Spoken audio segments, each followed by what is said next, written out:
I'd like to call the April 1st Board of Commissioners work session to order. This evening, our pledge will be led by Greg Mall, our commissioner.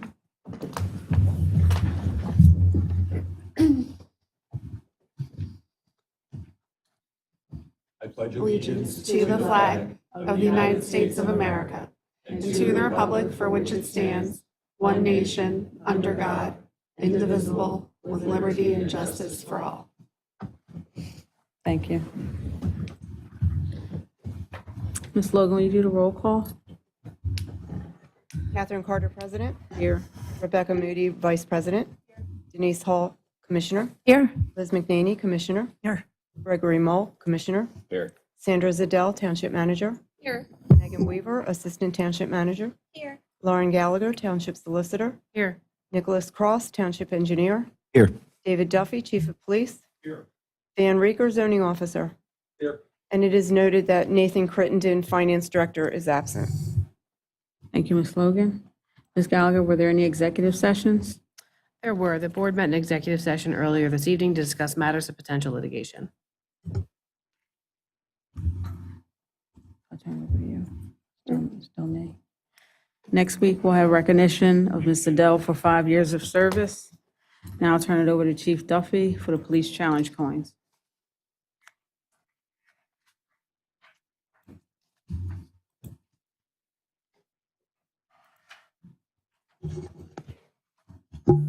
Good evening. Thank you for allowing me a few minutes to announce our police challenge coin. I gave you all some background information on what challenge coins are. Super happy to use the words apocryphal and heraldry in the same document.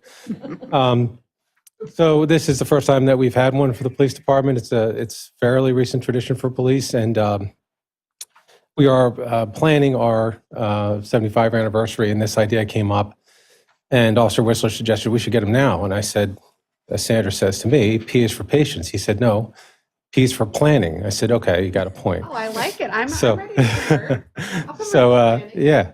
So with that, if you guys want to come on up, I got helpers to get them out here. 3, 4, 5. I think that's 5. Yeah. Let me know if I'm wrong. Hold on. 3, 4. Megan, you can put that up if you want to. Here, Minju.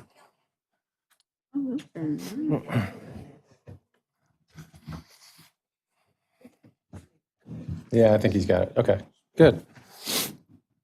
So these are the coins. I'm very happy with the design that was selected by Deputy Chief Kiola and Officer Whistler. The first 3 people who got these coins were not members of the police department. They were our very own Connor McCann, Chief Eric Geiger, and Chief Shane Wheeler, our partners in public safety. These are not freebies. Every one of these coins costs money. They cost $5 for town, including me. So $5 for township employees and staff, $10 for the public.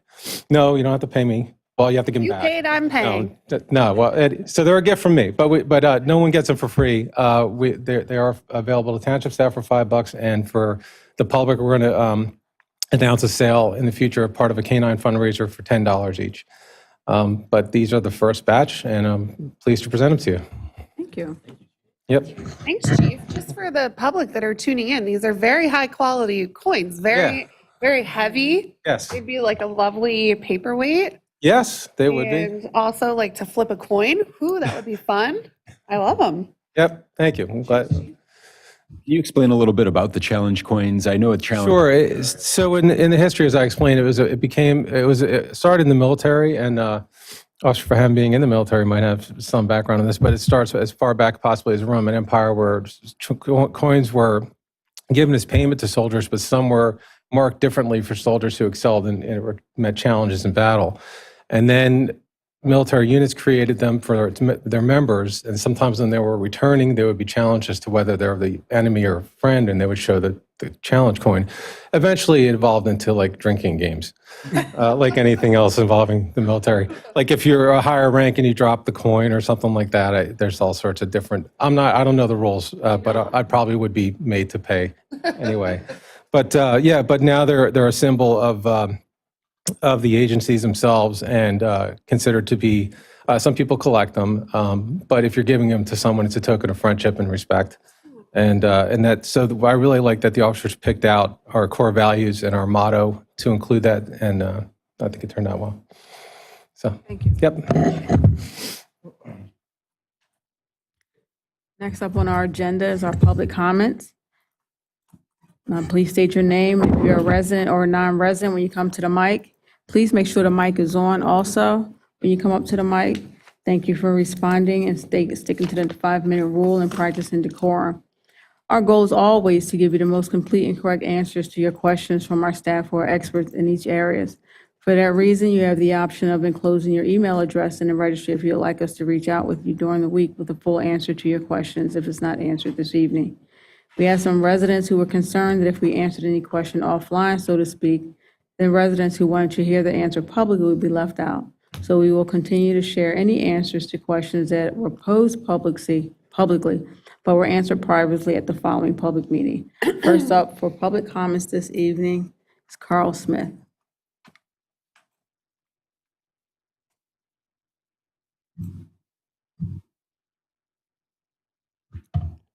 Testing, I guess it is on, right? Carl Smith, yes, I am a resident. Last week, we listened to the consultant group come and give a report. The consultant group that talked about the open space and parks. And if I understood them correctly, they mentioned there are 3 aspects or attributes to Upper Gwynedd make it attractive for residents or for people that want to be residents. One were the parks and the open space. The other 2, one was logistics or road system. And by that, I understood that to mean the ability to get to points of interest, the work back and forth and traversing about the community, and finally the schools. So to the casual listener, citizen, there was probably a lot of upside to what they had to say. They were commending the board for aggressively going after grants. And to me, I was a little concerned when I heard some of these things because there was, maybe it's early in the process, but there's not a lot of discussion over residual costs associated with these projects once they're landed. So it's a lot like having, if you want to use a metaphor, a coupon to a store that you don't normally go to. You go to the store, you buy something you don't normally buy, and the question is, did you really save money? You probably didn't, because normally you wouldn't have gone to that store or bought that product. So as citizens, we need to be aware of what the long-term costs and responsibilities that are associated with these decisions that we're considering. And we don't want to turn into other townships where we have a high tax burden, and that typically, this is the road I feel like we're getting ready to go on. When it comes to road systems and logistics, this township had a very successful partnership, private-public partnership, I would call it, with Merck, developing a road system that makes it very nice now. A lot of you weren't in this township 30 years ago. I was. Sumneytown Pike was a congested nightmare, and it was not pleasant. Broad Street was not pleasant. There's been a lot of effort to make the road systems what they are, and over 3 decades, it's been a success. And I drive around here frequently, just amazed how nice it is. But we're going to hear a little bit later in the meeting, a zoning question on Church Road. Now that the North Penn School District wants to put a bus depot there. If that's what you're going to consider as a board, I would hope that you would make the school district go through the same due diligence that the other commissioner boards made Merck go through. They paid for engineering, they paid for road studies, and they paid for road reconstruction. And that's the only way it's going to not have us have a reality where we take a giant step backward. And as far as open space is concerned, I can't resist, but listen, for the last 2 years, we've been talking in this board about that Pembroke Parkway project. That's 6 acres of open space that you, in my opinion, illegally changed the zoning to spot zoning to allow high-density, low-income housing. That's going to have an impact on our community. So all these things need to be made clear to the public, what you're doing. You're going to do what you're going to do as a board.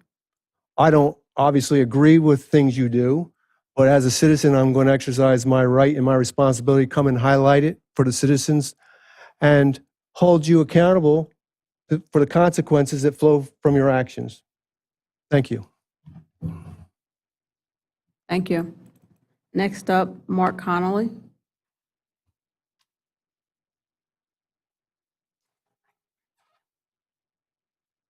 Mark Connolly, 11 Kearney Drive. So I just wanted to congratulate you all on receiving the grant for the pedestrian bridge. So I think that shows that this board, the fact that you guys applied and the fact that you guys got it, right? Because they don't give out grant money to unworthy applications. The fact that you guys got it tells me that you are committed to making our township more walkable and to connecting our township in ways that have been difficult before. I know with Gwynedd, they were saying, there was supposed to be a bridge and then it never got built for pedestrians. So I definitely think that that's going to be helpful. And, I know from my takeaway from the park presentation last week was that, they are considering not only how much money is it going to cost to build things, but also the long-term costs to maintain it. So I definitely think the fact that we are planning ahead with that as well, I think will be beneficial for us to understand, what would be best for us to do with regard to our park facilities. So I definitely appreciate all of that and congratulations. Thank you. I will now turn the meeting over to our township manager, Ms. Adele. Thank you, President Carter. Okay. All right, so Megan, would you mind? Yep, thank you. Okay, a few weeks ago, we met, the board met on March 8th for a goal-setting workshop. That meeting was publicly advertised and held here in the meeting room. We had a consultant facilitator whose name is Matt West from Urban Edge Analytica. He led us through the 4-hour workshop meeting. It was attended by 2 residents. During the meeting, each participant was provided with an opportunity to identify up to 5 objectives that they would like to see completed over the next 2 years. Each objective was required to be prioritized as high, medium, or low. And then we were also placing them into 5 categories, 5 goal categories. And those categories were civic engagement, people and environment, critical infrastructure, government operations, and economic development. Individual objectives identified by each participant were compiled into a master list, resulting in approximately 3 unique items, which we then worked to cull down to a total of 13 items, which you see here on the screens. We then ranked them by priority to high, medium, and low. So this should look familiar. This is now our 3rd time doing a similar process. And we also match them up to the comp plan and goals that already exist in the comp plan. So while we were sort of coming up with new goals because we have a new board, we also, the reason we do comprehensive planning documents and documents like the park CPROS meeting that both Mr. Smith and Mr. Connolly mentioned tonight is so that we have long-term planning documents. So this was a short-term goal-setting plan for 2 years. We also have those longer-term planning documents, and I'll now review some of those goals, which shouldn't be surprising at all because they're all things we've been working on for the past several years. Very excited to report that we're almost finished our building remodel on sort of the non-public side of the building, the worker side of the building. It continues to be a goal of the board to remodel the township building, this meeting room, add an IT room, and remodel the main lobby area with an emphasis on improved security in this room, as well as more space for residents and just a less cumbersome sort of dais that's less awkward for presentations, and when we have people, it's a weird space. So that continues to be a goal. Critical infrastructure, if you attend our meetings or pay any attention to the township, we are constantly trying to improve our wastewater treatment plant and our I&I and our handling the capacity of stormwater. Another critical infrastructure item is construction or final design on our many trail projects, which, as you can see, that one is mentioned many times in the comp plan. Economic development. We are looking to continue to educate the public on affordable housing and its impacts on the township. On government operations, we're looking to continue to foster a culture of excellence amongst the township staff. You might ask what that means, or what does culture of excellence mean? I think it means what we already do, but I want us to continue to focus on it, that every touch point the township staff has with our residents, I want it to be an excellent experience, not just an okay experience.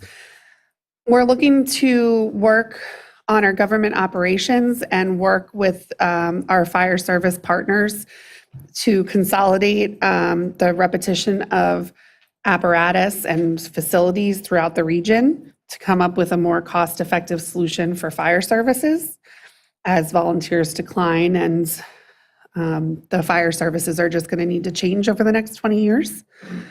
And related to people and environment, we want to finalize subdivision and land development and zoning ordinance updates that incorporate the landscape and green infrastructure reviews that we've been working on for a couple years now.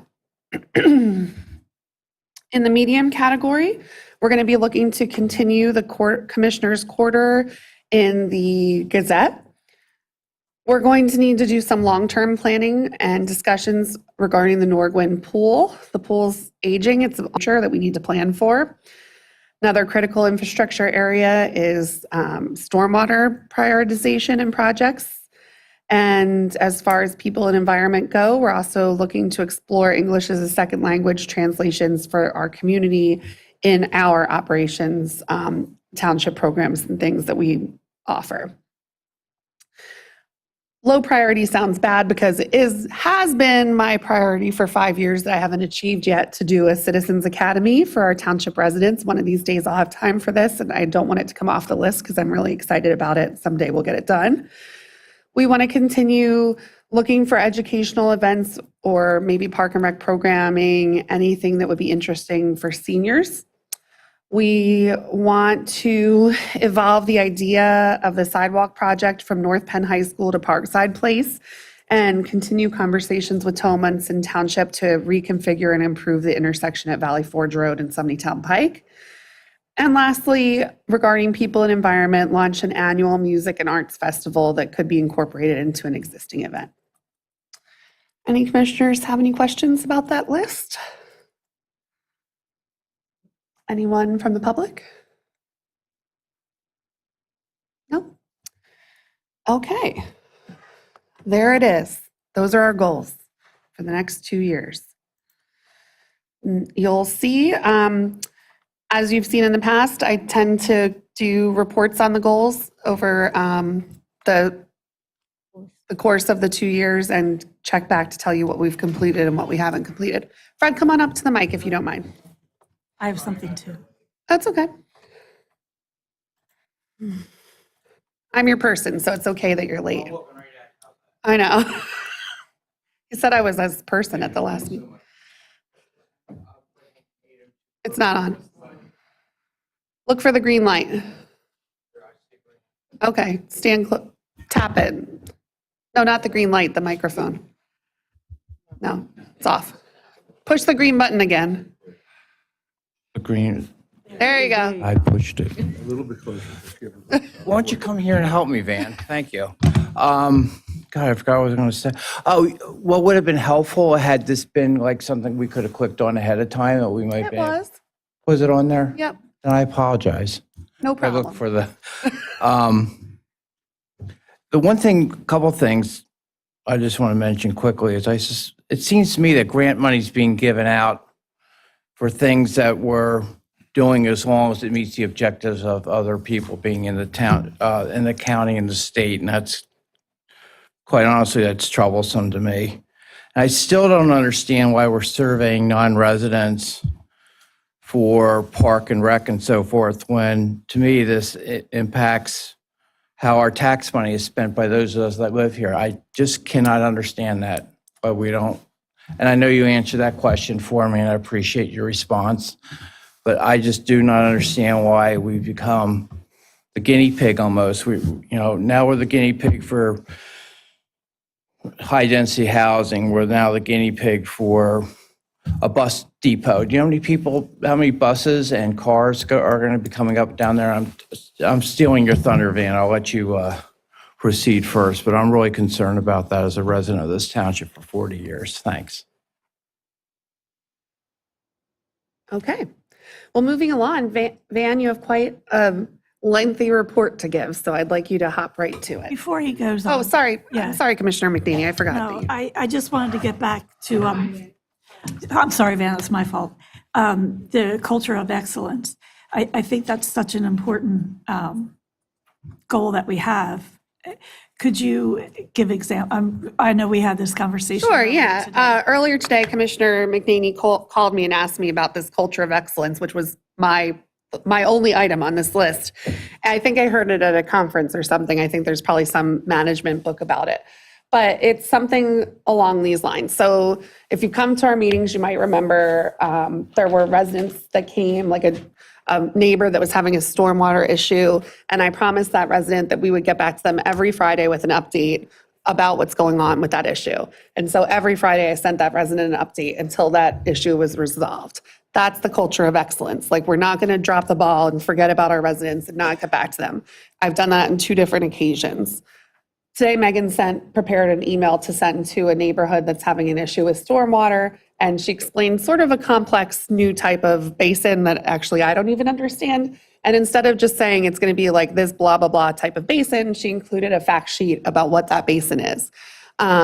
Christine, our front desk receptionist, if people come in and say, like, how do I get to the Worcester Township building? Something that she doesn't have to go above and beyond on. She'll like Google directions, print them out and give them to them, not just say, I don't know where the Worcester Township building is. So going above and beyond and always trying to make sure, I obviously can't get 100% compliance on this. We're going to drop the ball sometimes, but just trying to always, similar to the way that the chief talks about community first, I want us to be excellence first as far as the services that we're providing to residents. And I saw it, I've seen it many times, most recently with Megan, where we had a resident come in about trees, his neighbor's trees on his property.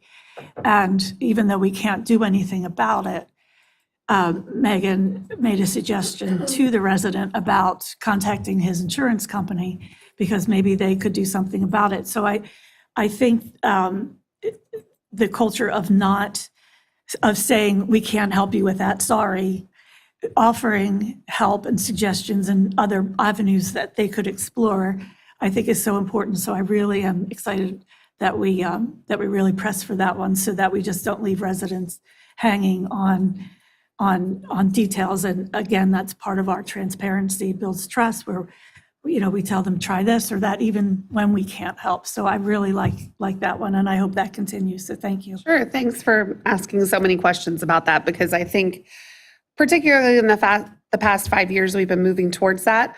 But also, I think I can think of examples in every single department. For example, in wastewater, they've been working so hard on the I&I, and when they find a resident that's got a problem, it's not just like, you have to fix this right now. We give people a year to fix it. Like, just things like that to give our residents a little bit, we're still going to get what we want in the end, but we're giving them a little leeway. We understand that there's things that pop up and you don't want to have to pay a $10,000 bill in 1 year, things like that, to just try to work with our residents, all for the common good on what's best for Upper Gwynedd and what's best for our residents. Oh, now, Van, I think you might get to do your report. Okay. Okay. Thanks for leaving us on. Okay. Okay. Long list. I'll make it as brief as I can. 2-lot subdivision. It's a new application, 1327 East Prospect Avenue, flag lot. It's a property of more than 2 acres, so the flag lot would be over an acre, acre and a quarter. You know, flag lot looks like a flag. It has a stem that comes out to the frontage. We've met at the site. The Planning Commission has or will prepare their site review memo. It looks as if it's a fairly benign application, but anytime you talk about subdivision and something new, of course, it raises the concern about what are the impacts, what could happen. And so one of the things the Planning Commission does is to go out and try to identify some of those impacts a little bit ahead of schedule. We didn't see a lot. They're going to talk about stormwater, the preservation of trees, how the access is going to work. That will be heard in 2 Wednesdays at the Township Planning Commission. The neighbors have been notified. I've received 1 phone call, basically a question, what's going on. So that would be a typical minor version of the subdivisions that you normally see. I should add one thing, that they have been advised that in order to proceed with the subdivision, they're going to have to come in first for relief from the zoning hearing board due to lot width. By providing the flag lot out to the frontage, it has sort of reduced their lot width, and it does not meet the requirement. They were not aware of that, or at least they didn't remember that that was an issue. So they'll be in for conversation, maybe preliminary approval, but before you see it, before it can go to final approval, that application will have to be heard by the zoning hearing board. Are there questions on that? That one's a new one. Anybody? Okay. The next, Merck, is just an announcement that plan, you heard the presentation, was revised and approved. They're in the process of submitting documents that would result in the issuance, the township providing permits in order to build Merck Building 41. The text amendment, we've been through that many times. You know all about that. I think there's an attend-to, that was a text amendment to the commercial district to provide better definitions. That was approved last time. 2 zoning hearing boards that were resolved by the zoning, have been resolved by the zoning hearing board, 848 Girard Avenue, the 1-story variance into the side yard that was approved. And 2403, you might remember that was kind of an unusual and unique application called Kids. It's a Kids First Swim School that was approved. What's interesting about that is that A, finishes, I guess, a 4 or 5 year project for what we know as the Royal Farms site. So it's come from an old shopping center and an abandoned gas station. It's been revitalized, rebuilt, took a while. And with the addition of the Kids First Swim School, that will use the balance of Building B, which is the last building in the Capriati's wing.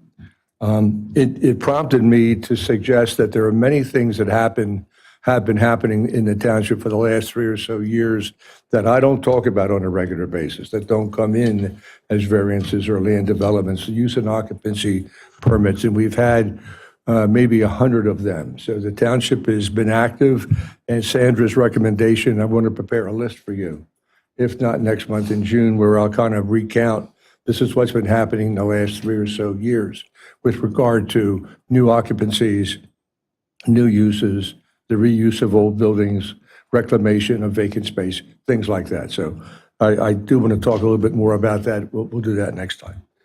Then we have the new applications, 2404 Garfield Avenue. This is a gentleman who would like to provide a shed in his rear yard. He needs a variance. Sheds have to be 6 feet from the sideline. He'd like it to be 3 feet. It appears as if he doesn't have any other option. It's dimensional in nature. His job will be to make that presentation to the zoning hearing board.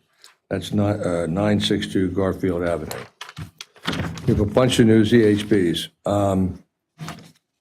The next is 761 Shearer. That's an applicant who would like to convert a garage to living space and add a 3-car garage to the building. It's an R1 district. They need a variance in order to be able to accommodate that. The newer structure, again, is dimensional in nature. That will also be heard April 24th, if I didn't mention it. The first one, all of these will be heard April 24th. We have a big agenda mark coming up. Questions on that one?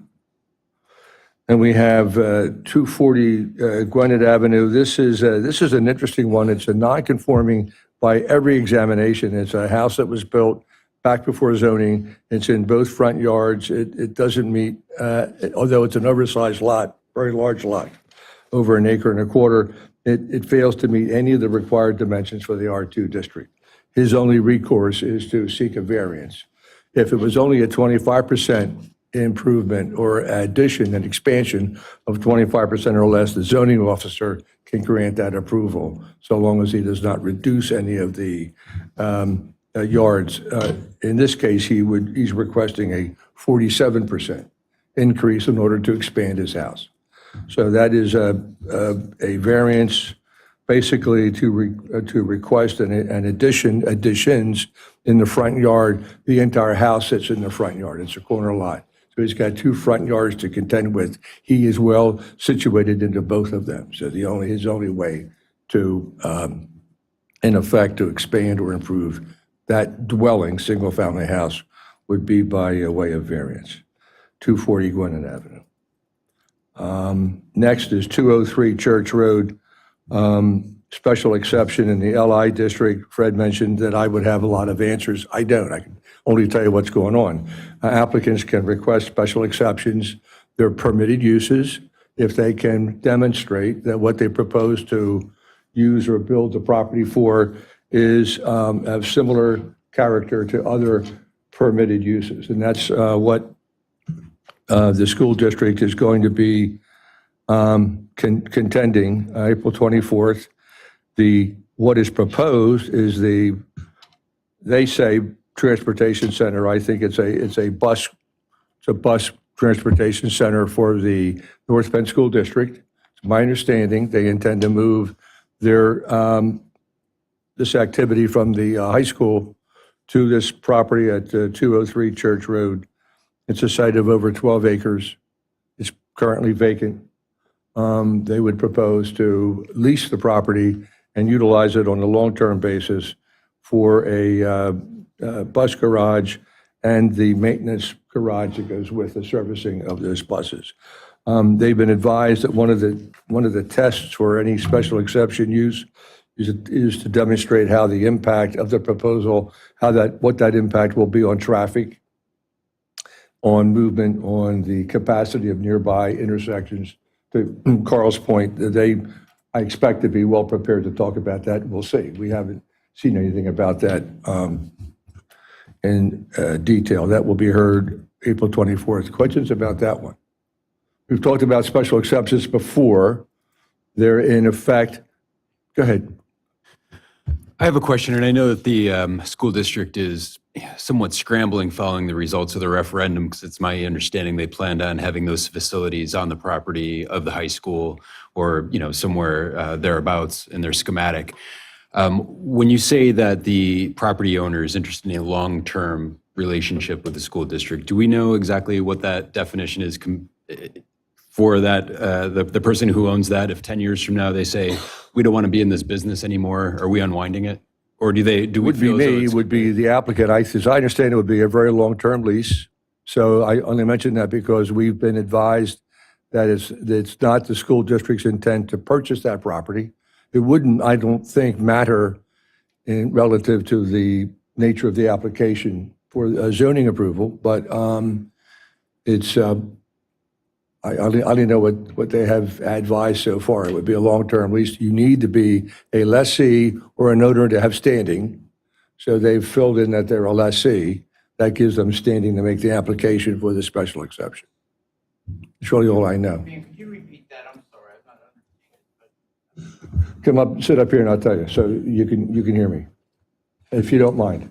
No, I don't mind at all. No, just to make sure you don't miss anything. I want to make sure I'm heard.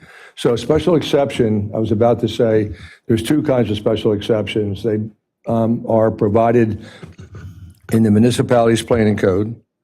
One form of special exception is that it's a specific use, let's say a car wash. So a car wash in Upper Gwynedd is permitted by special exception in the C commercial district. That's an example of a special exception. The purpose is to identify specific types of uses that perhaps need to be resolved in a more detailed way. A special exception means that that applicant and that application will be heard by the zoning hearing board.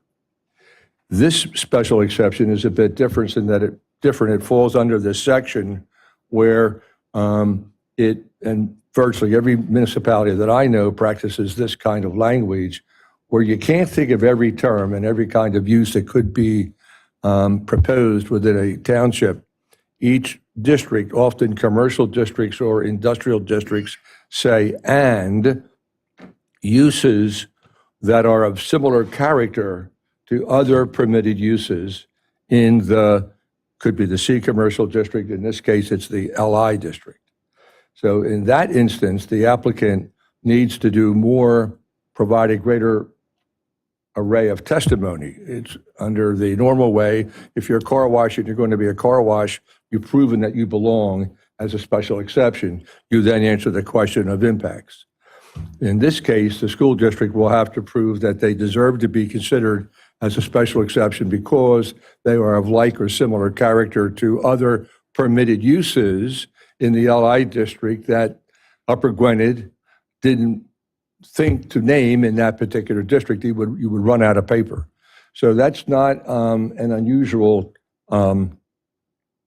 category of use. I was going to say, Fred, it's a little different than the special exceptions where the special exceptions are named. So this is, in this case, the applicant needs to demonstrate, and we've had other examples like this in the recent past where the applicant needs to demonstrate that they are commensurate with, similar to, have similar character to a warehouse, to a distribution center, other types of uses which are named as a by right use. My understanding is that that's not a difficult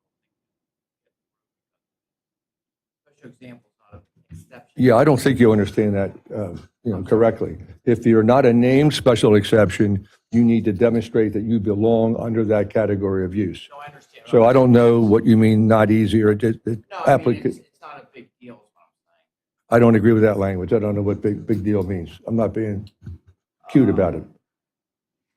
As far as, say, the subsidized housing is in an LI zone and it's clearly spot zone. I don't like the comparison, Fred. I just don't see them as analogous. All I can say is that the ordinance provides that applicants and the municipality's planning code provides that applicants have this right to come in. But they need to put on testimony. They need to be clear about it. They need to talk about how big it's going to be, how it's going to run, what days there'll be activity, what days there won't be activity. A good one to have heard would have been the kids' first swim school, because they came in, the applicant pointed out exactly what they are, how they run, why they're an educational use, how they should be considered as an appropriate part in the C district. So the witnesses that are going to be brought in, I would imagine, will be able to speak to these various kinds of details where, when, how, and what the impacts might be on sewer, on water, on the roadways.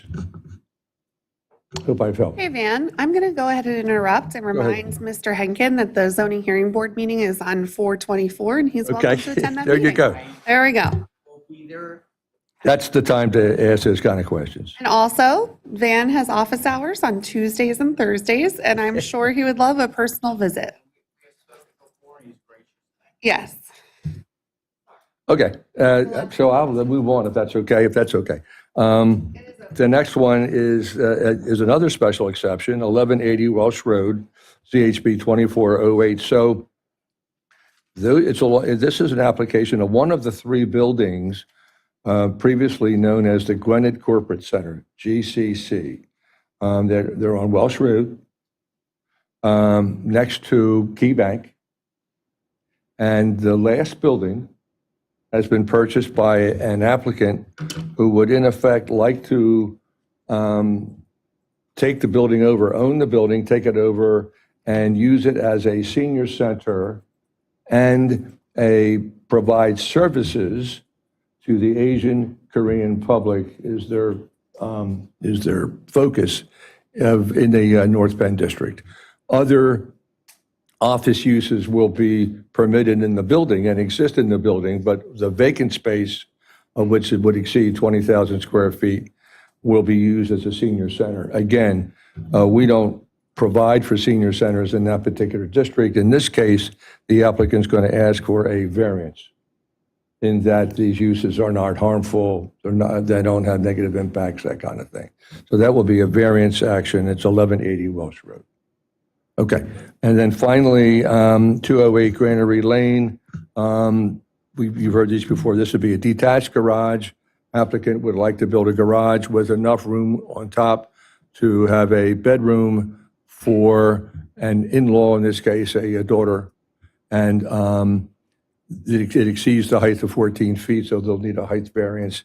And if they decide to use that space for an in-law suite, it has cooking, then they'll have to sign that also agreement that would require them to remove the cooking. They've said so far that they don't intend to have separate cooking, just a separate place for the daughter to live. I'm done. The questions? Can you say that again? They're not, this is a residential? It's residential. Are we going Granary Lane? Yes. So typically a 14-foot to the midpoint, which is between the eaves and the ridge of a roof, Okay. would result in a garage with having room for, say, storage over top of it, or a very small living accommodations. You could do it if it would work, but typically it's for storage.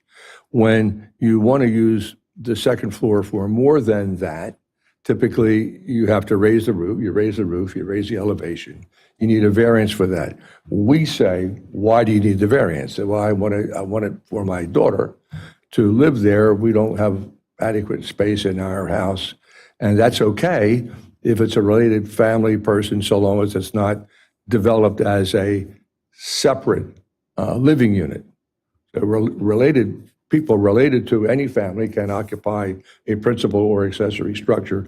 It's when they have a separate access and or a cooking facility that we view it as the potential for a second separate living unit. They're not asking for that. So they're asking only to have it as a separate, in effect, bedroom and bathroom for their daughter. Second floor. What I didn't get, because you said cooking, so. Well, they haven't asked for cooking. I said, are you going to ask for cooking facilities? Because if you are, that's another variance that they would need from the zoning hearing board. They have not asked for that, so they won't get it. Okay, thank you. Okay, thank you. All right, Nick, you're up. Thanks, Sandra. So just a little PSA with the weather warming up and lawns getting longer. We just want to remind residents to properly dispose of their yard waste and any cleaning products that they may be using during this spring.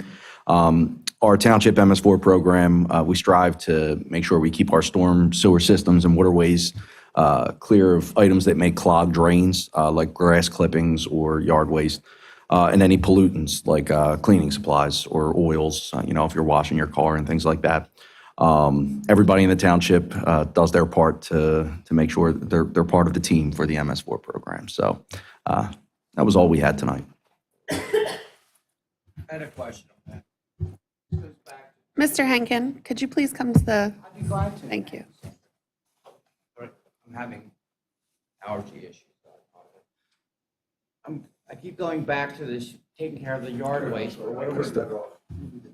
you do that again? Thank you, Van. So we're asked to get rid of our yard waste and be, which I get, and I recycle mine, but we don't have a program for that. I mean, so we're being told, for example, to, about cleaning products. Do we have anything coming up that people can dispose of them? And we're being told to cooperate with that, but what can the township do to help us provide for getting rid of that? Nick, I think Megan and I can answer that. Megan, does the county have a household hazardous waste collection? I thought so. And regarding leaves, there is a program. You just have to contact your trash hauler and figure out which Once in the spring, once in the fall, they should be collecting leaves curbside to take for recycling. So each Additionally- resident has to call as opposed to the township saying enforcing the ordinances they have in We place? enforce our ordinance. Our ordinance says your trash hauler has to provide once in the spring and once in the fall. That's what's required via ordinance. Correct. We require the trash haulers to offer that. They do offer that. Additionally, there's a drop-off location that we advertise that you can take your leaves to. We just don't want to spend $220,000 of your tax dollars each year. That's what the bid came in. Unfortunately, it's just very expensive right now. Maybe in the future we'll try again, but we did go out to bid and it was super expensive. Like, I don't remember, triple or 5 times the cost that similar sized municipalities were paying. So it just wasn't worth it. It wasn't financially I'm not feasible. disagreeing with that. Yeah. What I'm not understanding is how does normal resident know? Well, we advertise it all the time in our newsletter. It's almost, every single year we put information about it. I think this goes back to when we do surveys, for example. Why don't we mail things to residents? I know We it's do mail expensive. our newsletter. I just spent 68 cents a stamp to send a whole lot of stuff out. I Yeah. totally get it. But I know you can do it. We mail the newsletter, yeah. Pardon me? I was asking her, it's in the newsletter, and I said, don't we mail the newsletter? I was just asking her. We mail the newsletter. It's in the But newsletter. I'm saying you can do it by permit, so you can save a lot of money on.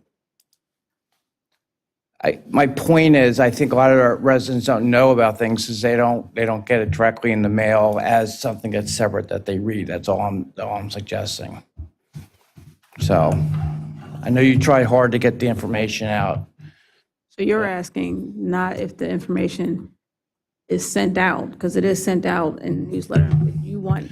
For example, I specific- remember the let me survey of a finish. few Let me years. finish. Excuse me. You're asking for a specific, like a postcard or something to be sent every time it's time for the leaves pickup to remind the residents? Is that what you're requesting? Something like that. I mean, just so people Listen, know about it. Fred, I've been through the ringer with municipal trash collection. Oh, I've been the manager of a town that has municipal trash collection, which everyone hates until they get it. And then you do have weekly trash collection, weekly leaf pickup and all that great stuff. But then people will come to this meeting with pitchforks, and I think I know who they would be. I know, thank you for raising your hand. You're the first one I thought that would hate it. Saying, I don't want the government to control trash collection. No one wants. I'm not- Carl, I'm glad you support me. I'm in not this. saying the government should control, but if we But have you're it. asking me, the leader of this government, to control trash collection. And I No, don't I'm think you want saying it. enforcing what we already have in But I place. do. I've explained this to you several times. I We know, do. and Yes. Fred, we live in the same neighborhood, and we have 2 different trash haulers, Whitetail and Republic. And I don't know what Whitetails, they're relatively new. They've been here not as long as Republic has, but they've been here a decent amount of time. I can't speak to them. We've stayed with the hauler that we've had since we moved in, and we're allowed to put out up to 5 bags of yard waste a week. We have a pretty good sized yard. We rake all of our leaves, bag all of our branches. And they'll take up to 5 in every single week, from the moment the leaves drop in the fall all the way. But are they 365 recycled or are days they just around. throwing on the regular trash, is what I'm saying. I don't know what they're doing with them, but as far as cleaning up our yard waste, at least one of the haulers, I'm not sure who you use or who anybody else has used, at least some of the haulers, one of the 2, will take waste year round. So that we're not stuck in a position where we not only have to taking do the it waste, certain it's what do you- weekends or. It's They're required kind of once stuff. in those, once in the fall. They're once in the required spring once in the fall and once in the to spring. recycle it. I can say at least Republic will do it year round and take up to at least 5 bags, plus whatever you can fit in your can. And we also do have, there was an announcement for electronic waste coming out. We have that coming forward that was also announced to all the members of the I community just saw coming up your in May. thing out there. It's Yeah, great. so if you have anything other than yard waste that you want to get rid of electronically, mark your calendar for May. I probably will, as a matter of I fact. do know Whitetail because I use Whitetail, and they also do it, and they do have a specific separate truck that picks up their recycle and the yard waste separately from the trash. I know the recycling for sure because we sort And the it. yard waste, it's a separate time that they pick it up. Okay. Because we get an email, we don't get anything in the mail. They email us and let us know when they're going to be picking it up. And they don't do it every week. They don't do it every week unless you call them. But they do notify us twice in the winter and twice in the spring. Like we just got it recently that they're going to pick up now in April, and then they're going to pick up again the end of June. Okay. I think it's just, Come on, Fred, I know.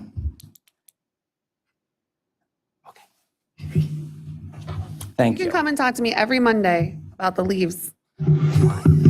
That's my culture No, of excellence. I have pictures on my phone of like 20 bags. It just makes me sick. It's just know. that we're throwing that I stuff. understand. Listen, I You review sponsored the, a young lady here who spent 2 hours. Some of us were here talking about, she has like zero waste. So I know, It was that's an serious. incredible. Yeah, it's amazing. I will say, Fred, I do also, like when I bag up, I may have 20, 25 bags and I can't put them all out at once. No. So it may take a few weeks for me to get rid of them all.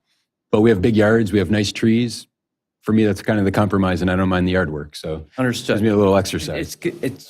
It's where they go, not so much that they're being picked up is my point. Thank you. Thank you for your comments and your concern for the environment. I appreciate, I'm going to hit the push. I would say the good thing is they're organic and they're going to break down and decompose regardless. Well, as she said, they don't in the landfills, unfortunately. Anyway, thank you. Okay. Fred, there's also, and I just pulled it up, the county, if you put in recycling programs, they have a whole list here of different times. And I published that to different people. Yeah, so that's good, and what they accept and everything, and so, the county website is also a good, and maybe we could add something like this, just to remind our residents. Yeah, they do have a. Yeah, great maybe we program. can, maybe we could just add this to one of our Wednesday Gazette things, a reminder, since Nick brought it up, and how important it is that we be a team I and guess work the point together. is to give people the opportunity to tell them where to do it. Yeah, we could add something like that. Yep. Appreciate it. Thank you. Okay. All right, moving on to the administration. Actually, I think I'm going to pull an audible for Bernadette Kearney, who I see back there probably wanting to get. Yes, exactly. Let us skip to item, which one is it, Megan? 22. We're going to skip ahead to item 22 for the applicant to come on up if they'd like to. They've been patiently waiting, and I know that they love to hear our leaf waste discussion, but maybe you'd like to get home.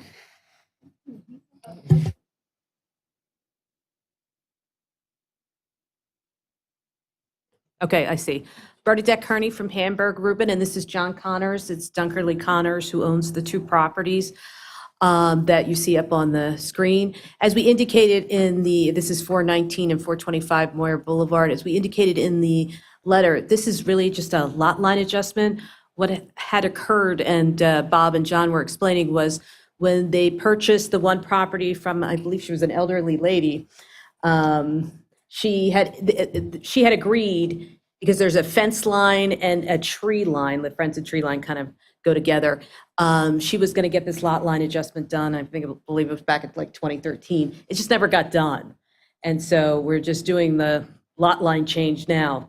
There's no change to nothing else is changing. They're not demolishing anything. They're not putting anything in. It was just really something that just never got done when they purchased the property back in, I think it was 2013. Yeah. When we purchased it off of Cole Properties, probably 15 years ago, there was a tree line there, a fence line.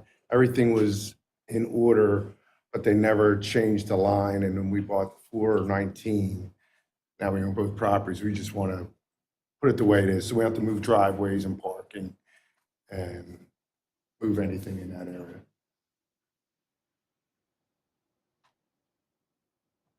Okay, and for the board, you guys will be asked to vote on this next week. So the applicant's here with their attorney, and if you have any questions, now is the time.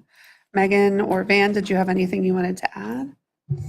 No, just included in your packet is the waiver of land development resolution that Lauren prepared. So this would qualify as a waiver of land development because it's just adjusting the lot line.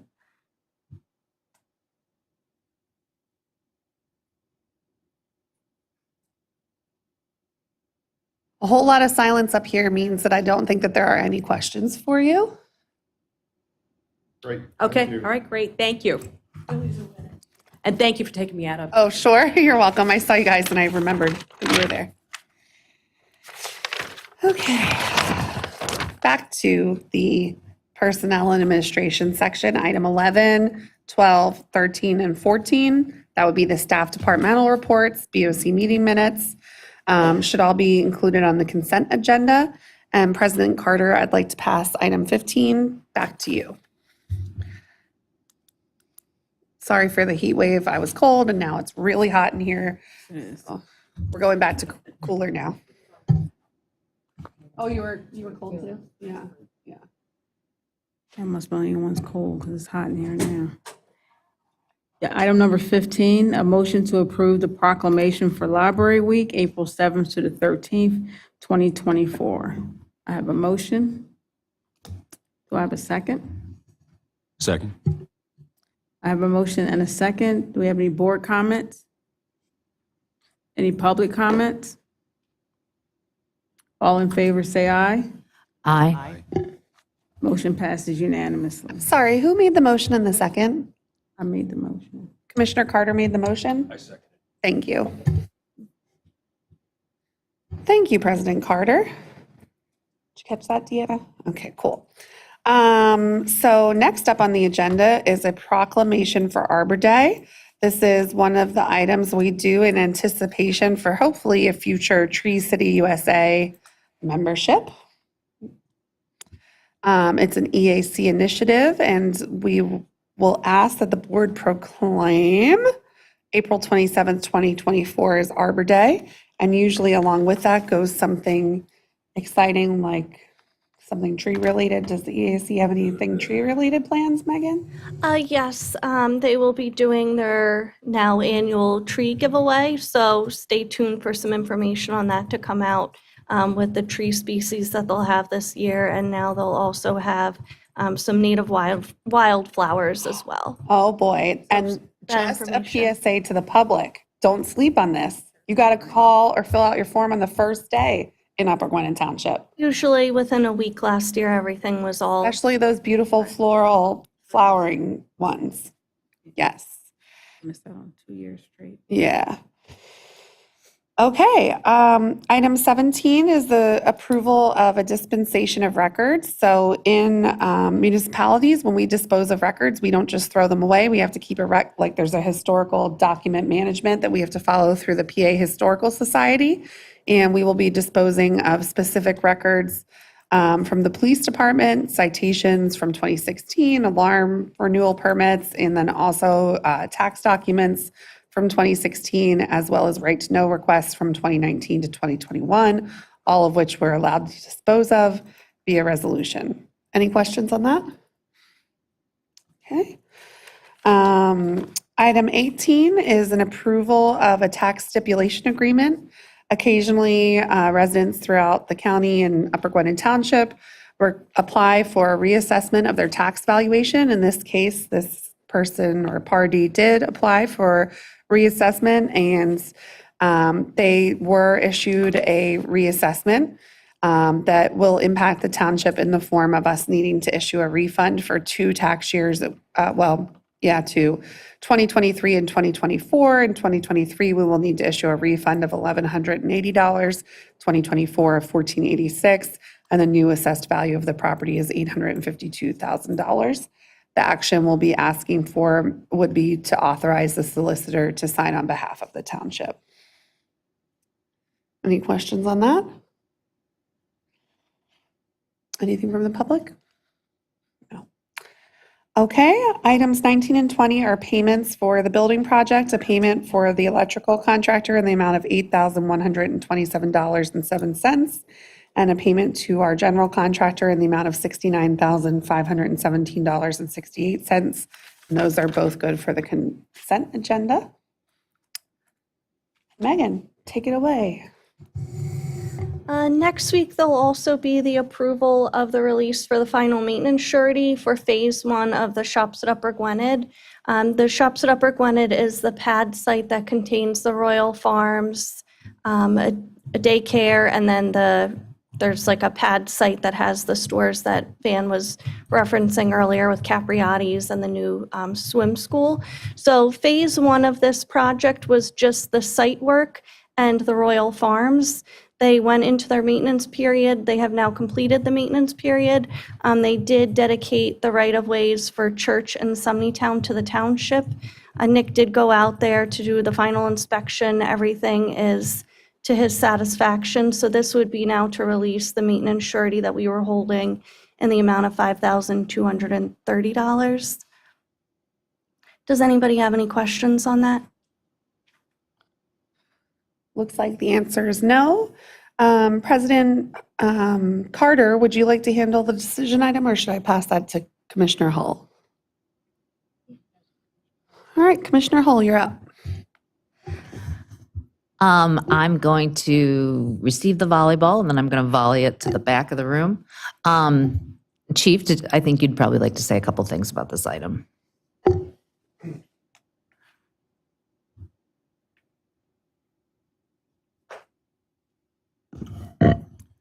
Thank you. So in the police department, we have approval to grow the department, which is very exciting. A step towards our traffic safety unit is being taken here. And also we have a anticipated retirement coming up, most likely this year. So we we were part of a consortium hiring process. And as a result, we have 2 candidates, which I'm recommending for conditional offers of employment. They've been vetted, went through our interview process, went through our polygraph examination, background check. As the information is not public yet, but as you know, one of them has 2 decades of experience and one has to go to the academy. So pretty wide range. But the most important thing about both candidates is that we believe they're going to be a good fit for Upper Gwynedd, our residents, and how we provide service from our police department. So that's my first item on Commissioner Hall's list. The second item. Chief, before you move forward, Yes. I'm going to ask you to pause because that item 23 is a decision item. Yes. We're going to go ahead and let the board vote After on you, that. of course. You can stay where you are. Chief, can I just ask one question that was actually brought up to me by a board member? So one of these hirees is going to be replacing a police officer who is going to retire this year, correct? Correct. What is the overlap as far as the 2 of them in regards to financial concerns that we might have as a board about that? That person is retiring. Their salary was budgeted for the rest of the year. So them leaving sooner is a benefit, and bringing someone in at the lower rate, there might be a couple months overlap would be my estimation. And that the person who has to go to the academy actually starts outside of the contract. They're not probationary officers until they successfully complete the academy. And that's the police officer who's completing the academy, that's the one who's going to replace the That's person correct. retiring? That's correct. Okay. Yes. Great. Did any other board members have any other question? Just to add a little bit more clarification, the board could decide to separate this and make a motion to hire one and make a motion to delay on the other if someone was uncomfortable with that. Just since you had that question, I just wanted to let you know that you could do 2 motions. Sorry, Chief. But That's okay. No, it's true that they our could do plan would both. be to start, the one who has to go to the academy, to start them in our field training program. There's a lot we do in-house that we can do prior to them going to the academy. So they're more fully prepared to do the rest of field training when they're out. But we do our own defensive tactics, our own firearms, our own baton, OC, our general orders. They go through those for a very long time. Things like that. We would like to get that important housekeeping stuff done before we put them out in the field. Chief Duffy, Yes, ma'am. to clarify, when it's going to the academy, Correct. why are we offering preliminary employment? Are we paying for him to go to the academy? Correct. And we get reimbursed for that. So is he being paid while he's at the academy? Yes, and to be clear again, outside of the contract, because there's an agreement with the association that they're not members, they're not even probationary officers until they finish the academy. So we're hiring them as a cadet, basically. The chief isn't saying it, but it's the way of the world now with hiring police officers. It's a different hiring environment, and a lot of municipalities are hiring cadets now versus 10 years ago. It's just, we used to get 500 applicants, and now we're getting, I don't know, Yeah, 100. Of the people we 45. interviewed, there were several that had the academy and had experience, and that's helpful. But we're looking for a quality of character that fits this community, and that's why this candidate stood out and is worth the investment. It's the first time we've sent someone in 16 years. It's been a while. We usually get the best of I was both. just trying to clarify. Oh, yeah. Yes, understood. It is a little Follow confusing. the money, kind of. It's first for us. It's not a first for us. It's first time in 16 years anyway, so it is unusual. Okay, Yes. thank sure. you.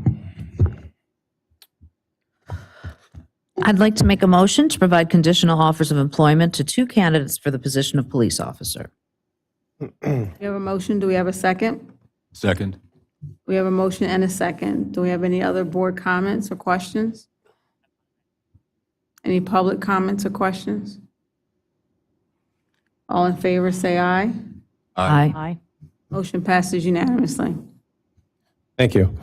The next item for your consideration, which will be next week, is the resolution to adopt our response to resistance orders, which were modified by a committee of trained instructors in the police department and vetted by a police policy expert. The two most important policies we have in the police department are our pursuit policy and response to resistance. Our pursuit policy, interestingly enough, is not allowed to be shared publicly, but I can assure you that it is best practices and very restrictive regarding when and why we can pursue somebody. It's a vehicle code. It's in the vehicle code they're not allowed to be made public. But our response to resistant ones or our current ones are posted like the rest of our orders on our website, and they're publicly accessible. And from time to time, wording changes, some techniques and tactics change, and I assembled this committee to work on this when they did for quite a long time. The good news is they didn't have to make radical changes, or they really only made the changes that they thought were pertinent and relevant and adapting to different terminology that they receive as instructors as well. So that'll be my recommendation regarding the response to resistance orders being adopted. If I made a request to adopt our entire policy manual, I'd be here every week because we're accredited and we have to change to meet accreditation requirements fairly often. But the fact that we're doing that through the PA chiefs and through that program, I'm confident those changes are necessary and worthwhile as we make them. Any questions about that? The next one, the good old bus patrol MOU, or if you can explain the last part that we're buttoning up here. Certainly. So the board approved the MOU with Bus Patrol itself, which is the vendor that will install the stop arm cameras on the school buses for the district. We did approve an MOU with them back in November. At that time, we did know that the statute was about to change come December, and we had drafted the agreement in consultation with Bus Patrol's counsel to anticipate those changes. In the interim, we've now gotten the intergovernmental agreement signed with the school district, but Bus Patrol has new counsel and has requested some changes to the agreement. So this is just cleaning up that agreement. Thank you. There are no substantive changes. Okay, thank you. Once that's done, the deputy chief and I will start. We will start, yes, but we will start receiving the violations from Bus Patrol and approving them. We manually approve each one after reviewing the video. So the police department still has control over it, if you will. I say the deputy chief and I, does reduce the township's liability significantly. Right. And I mentioned this, that the DC and I are taking it on because our officers are doing so many other things. Sometimes we feel bad just giving them one more thing to do. So we're taking that one on. The last one on the public safety part here is the MOU memorandum of understanding with Montgomery County Correctional Facility for processing prisoners. We have Lansdale. We pay for holding cells and processing with Lansdale Borough, which a lot of departments in the area do. Saves our officers a lot of time when we make arrests. We make arrests well over 100 a year, even though we're a relatively crime-free community. We're locking people up 2-3 times a week, and that takes a lot of time. And to manage that time efficiently, Lansdale's been a great resource, but there's times we can now take people directly to the prison for processing instead of 2 stops, one to Lansdale, one to the prison. We can do one drop-off point to the prison, and that anything that gets our officers back on the street faster is important to me. We couldn't rush these things if we tried, but things like this do make them more efficient. So that's my recommendation for that approval next meeting. Any questions about that? Thank you, Chief. Thank you. That was fun having you do your section. That might come up again in future work sessions. This was 4 times more the agenda items than I usually like to have. Thank you, Chief. Okay, in the Public Works, Parks, and Recreation session, we have item 27. Little's is interested, again, in renting the concession stand. They would start setup in May and open with the Norgwin pool. Excuse me, they would have possession from May 1st until September 9th. We would work out the concession stand use for Carnival and logistics as we get closer to that date. We've also added the air conditioning in the concession stand, which will be great, and raised our price for the lease to include that new fancy air-conditioned concession stand to cover our cost of installing air conditioning. Any questions about that? Okay, great.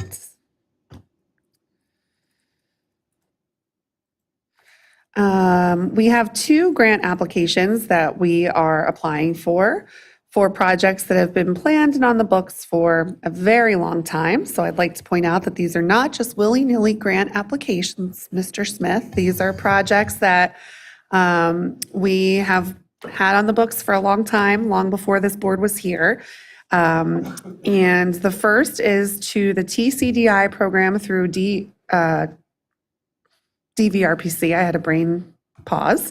For some of the more difficult engineering areas of the power line trails. There's like a couple choke points that we have as part of that trail. One is specifically the cattle pass chute in West Point Village. There's a cattle tunnel that goes under the railroad crossing that we're going to use as a trail crossing of the railroad, which is amazing because one of the hardest things to do with the trail is cross a railroad crossing. SEPTA has given us preliminary approval to utilize that cattle underpass, but we do need to do some design testing, make sure it's safe, and potentially shore it up a bit. So we're going to hopefully use this grant funding to do that work, as well as work with North Wales Borough to figure out how we would do the crossing of the North Wales Station train tracks area. So that section of trail that would come from Pembroke down Mill Road, back through Dickerson. Somehow we have to get over the train tracks there. It might make most sense to be like an on-road crossing by the train stations, on a sidewalk crossing. We're not exactly sure. We need to do a little exploratory work. So the DVRPC TCDI program has we're asking for $75,000. There is no match required. No match. So Upper Gwynedd would not spend 1 single cent on this project. Hope you're listening, Mr. Smith, on this thing that we would have to do anyway if we built this trail. Just pointing that out. So we're asking for approval of the application resolution for that. And then additionally, again, trail related for power line trail construction, we're going to be applying to the DCNR program for construction dollars, same section of the trail. This is the section, again, we've applied for this grant before, we didn't get it from a different trails funding source. This one is the trail that goes from Norgwin Elementary School and Pembroke Middle School down, crosses North Wales Road, which includes a signal, not like a traffic signal, but a pedestrian signalized crossing down Mill Road to Dickerson. This section of the trail will cost $997,000. The grant requires a 50% match. So the grant would be for $498,889,000. The Township Capital Fund would have to match that.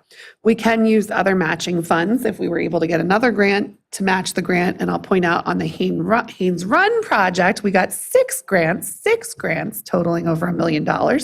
Another project that we had to do that had been on the books for 1 million years. So hopefully we'll be able to leverage other grant funding to help with that match as well. So those are both power line trail grant projects. It is grant season in the spring, right, Nick? Yes, even though those are trail grants, but you'll have some coming our way soon, I'm sure. Okay, any questions about both of those power line trail grants? Yes, sir. Oh, you're probably very excited that this section is being worked on. I know where you live. Mark Connolly, 11 Kearney Drive, which is development that's right off of Mill Road. Yeah. So one of the questions I had, because I know I keep seeing different plans. So because I guess if the trail has to come down to North Wales Borough to the train station, it seems to me like it probably wouldn't then go down Mill Road to Dickerson. So I guess what are the proposals at this point for that? So we would always take it down, well, we might not. We would always take it across North Wales Road.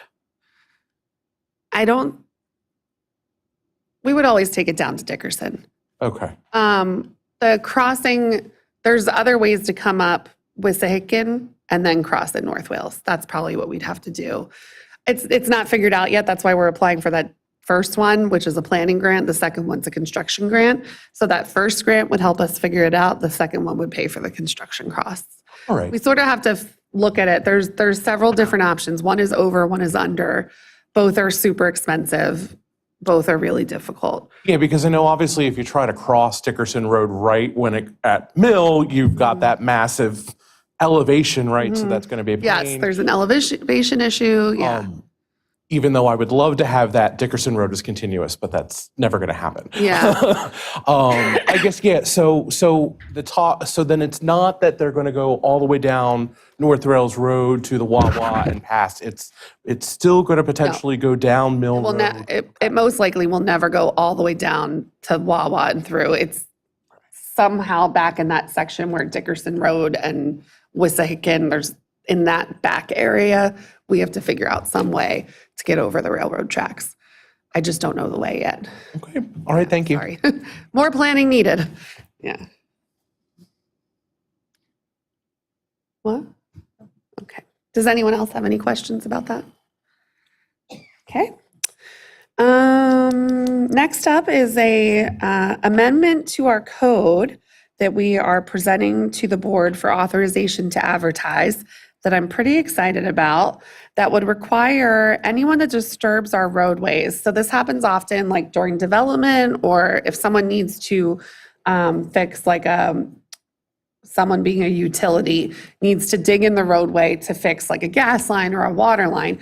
We could have paved the road last year and they have to dig and do a huge trench, and then they just do a trench restoration and our beautiful newly paved road gets totally destroyed.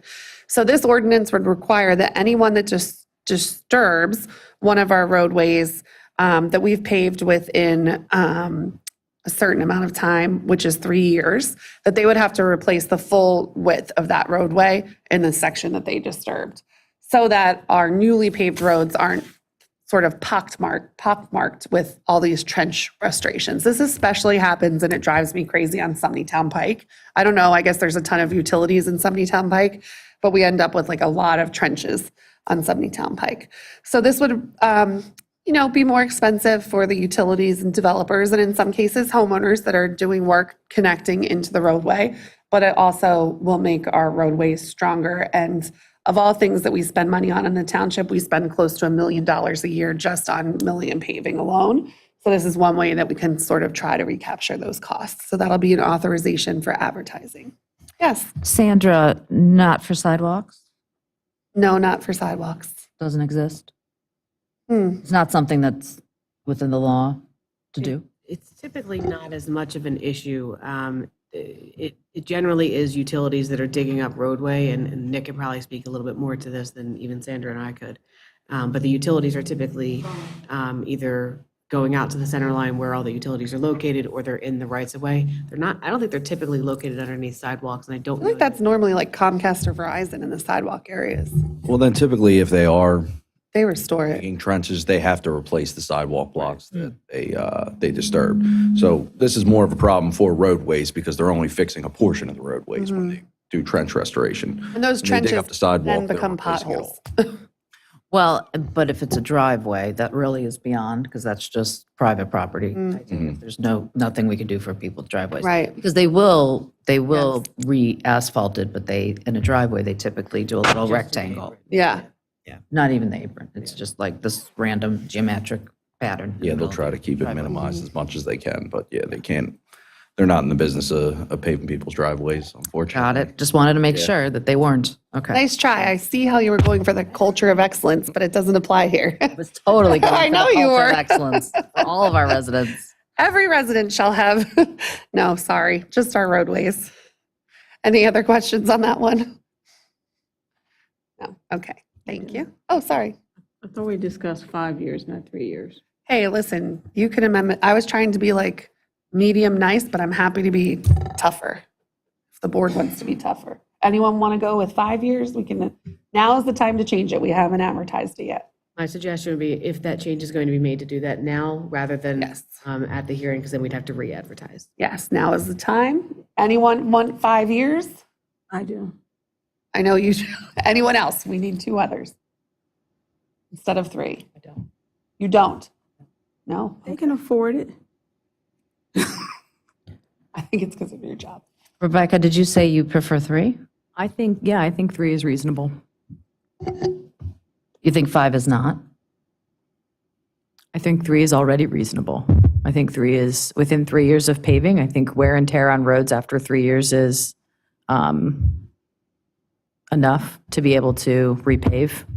I think beyond that, the roads, I don't know, how often do we repave our roads? Every how many years? 15 15 years. to 25 if you're in like a small, I'm sorry. like a major road like Town Pike or Church Road would be 15, and then like a small residential road that doesn't get a ton of traffic would be 20. Does that change your answer? Yeah. Yeah. Yeah, I thought it was less than You're that. like, make it 10. I thought it was 10 years. No, sorry. Do you think I got the answer right? Should I phone a friend? Nick, do you have the answer? Yeah, it's every 15 years. Depending on, well, that's for milling and overlaying as Yeah. far as the. We also do microsurfacing. Yeah, that's, I believe, every 8 years. Yeah, but that's not like a full restoration. Mm-hmm. It's just a overcoat. One moment, please. So we would be asking this, what about Town Pike, 15 years? Okay, so we'd be asking them to, if it was 5 years, so for every, if they were within 4 years, they'd be redoing that section, milling and overlay, correct? Yes. And then potentially 4 years later would be, what was it called? What, the microsurfacing? Microsurface. Well, it depends. Certain roads won't be microsurfaced. Okay. Like Town Pike, we typically don't microsurface those. It'll be every 15 years they'll get repaved. Okay. So in this case, if outside of the 3 years, if it was 4 years, for example, you would probably have that trench for 10 years, the trench restoration area before we're actually repaving that. Okay. Which would lead to potholes for 10 years. It doesn't always lead to potholes, but it can lead to potholes. Sandra, is there a standard among municipalities? I imagine since we're kind of discussing this, there isn't a bright line, but what is normal, I guess, with regard to roadways and townships? Oh, I have not seen beyond 5 years that I can recall off the top of my head. I've seen several ordinances with 5. I've seen several ordinances with 3. I've seen one with 2. But anywhere in that range is pretty common. I wouldn't go beyond 5. I think that would be a bit unreasonable. But I think 3 and 5 are both reasonable. I will land my vote with the 5 years. You're still 5. You guys can I'm still also 5. ask me to do more research and get back to you. Like, this isn't an emergency. It's not a road paving emergency. You want more data. I'm comfortable going up to 5. I initially agreed with Rebecca that within 3 years, you're probably going to see a significant amount of wear and tear. And if somebody comes back and repaves it, or fixes within that amount, is 5 years too onerous? I'm not sure. Why don't we table it for further discussion? Want to wait to hear everyone's opinion? Oh, I'm sorry. Do you have an opinion, 3 or 5? I need more, I would like to More info. have more information, and then once we get that, then I would know. Okay. Yeah. I'll send out like a request to the consortium in Bucks and Montgomery counties and see what kind of info we get. You guys will be able to make a more informed decision. Great. Okay? Thanks, Sandra. Sure. Thank you. Oh, I'm sorry, Carl, did you want to make? Okay, great. Okay. Moving along. Megan, will you handle the next 2 items while I just make a note, because I don't want to forget? It's the heating oil bid. I think you've got this. The next item on the agenda is the advertisement for the bid for the heating oil. We are part of a consortium with other municipalities.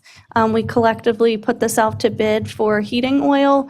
Upper Gwynedd handles this bid with advertising. We do get the cost back from the other members.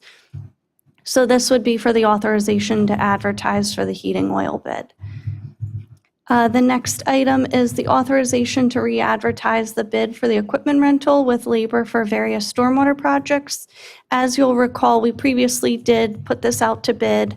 Unfortunately, we did not receive any people interested in bidding on this, so we are looking to again advertise to see if we can get any bidders for this. Thanks, Megan. Any questions? Questions from the public? Okay, the last item is the approval of Resolution 9-2024, our pre-treatment fees for 2023.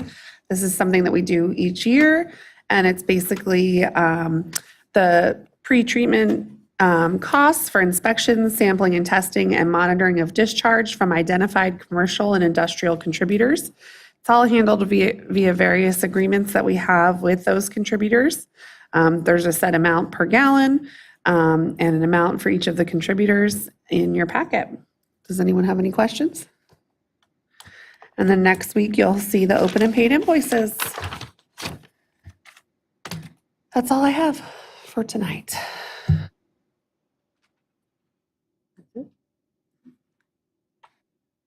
Thank you for coming out. This meeting stands adjourned.